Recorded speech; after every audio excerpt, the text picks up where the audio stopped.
Marc, chapitre 2. Quelques jours après, Jésus revint à Capernaum.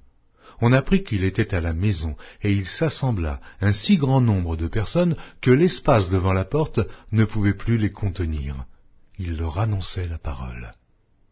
Des gens vinrent à lui amenant un paralytique porté par 4 hommes. Comme ils ne pouvaient l'aborder à cause de la foule, ils découvrirent le toit de la maison où il était, et ils descendirent par cette ouverture le lit sur lequel le paralytique était couché.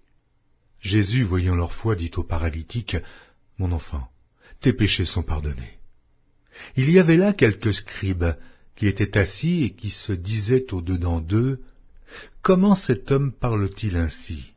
Il blasphème. Qui peut pardonner les péchés si ce n'est Dieu seul ?» Jésus, ayant aussitôt connu par son esprit ce qu'ils pensaient au-dedans d'eux, leur dit, « Pourquoi avez-vous de telles pensées dans vos cœurs ? Lequel est le plus aisé de dire au paralytique, « Tes péchés sont pardonnés » ou de dire, « Lève-toi, prends ton lit et marche » ? Or, afin que vous sachiez que le Fils de l'homme a sur la terre le pouvoir de pardonner les péchés, je te l'ordonne, dit-il au paralytique. Lève-toi, prends ton lit, et va dans ta maison. Et à l'instant, il se leva, prit son lit, et sortit en présence de tout le monde, de sorte qu'ils étaient tous dans l'étonnement, et glorifiaient Dieu, disant, « Nous n'avons jamais vu rien de pareil. » Jésus sortit de nouveau du côté de la mer. Toute la foule venait à lui, et il les enseignait. En passant, il vit Lévi, fils d'Alphée, assis au bureau des péages. Il lui dit, « Suis-moi. » Lévi se leva et le suivit. Comme Jésus était à table dans la maison de Lévi, beaucoup de publicains et de gens de mauvaise vie se mirent aussi à table avec lui et avec ses disciples, car ils étaient nombreux et l'avaient suivi. Les scribes et les pharisiens, le voyant manger avec les publicains et les gens de mauvaise vie, dirent à ses disciples, « Pourquoi mange-t-il et boit-il avec les publicains et les gens de mauvaise vie ?»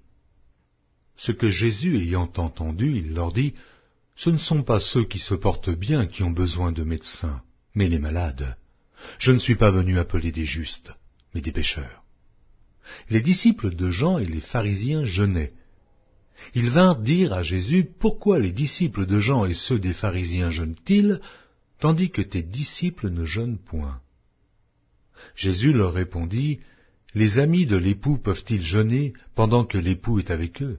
Aussi longtemps qu'ils ont avec eux l'époux, ils ne peuvent jeûner. Les jours viendront où l'époux leur sera enlevé, et alors ils jeûneront en ce jour-là.